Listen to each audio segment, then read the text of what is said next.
آپ فرماتے ہیں دنیا میں کوئی نبی نہیں آیا جس نے دعا کی تعلیم نہیں دی۔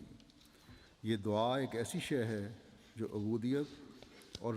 ربوبیت میں ایک رشتہ پیدا کرتی ہے، بندے اور خدا میں ایک رشتہ پیدا کرتی ہے۔ اس راہ میں قدم رکھنا بھی مشکل ہے، لیکن جو قدم رکھتا ہے پھر دعا ایک ایسا ذریعہ ہے کہ ان مشکلات کو آسان اور سہل کر دیتا ہے۔ جب انسان خدا تعالیٰ سے متواتر دعائیں مانگتا ہے تو وہ اور ہی انسان ہو جاتا ہے، اس کی روحانی قدورتیں دور ہو کر اس کو ایک قسم کی راحت اور سرور ملتا ہے، اور ہر قسم کے تعصب اور ریاکاری سے الگ ہو کر وہ تمام مشکلات کو جو اس کی راہ میں پیدا ہوں برداشت کر لیتا ہے۔ خدا کے لیے ان سختیوں کو جو دوسرے برداشت نہیں کرتے اور نہیں کر سکتے صرف اس لیے کہ خدا تعالیٰ راضی ہو جاوے برداشت کرتا ہے، تب خدا تعالیٰ جو رحمان رحیم خدا ہے، سراسر رحمت ہے،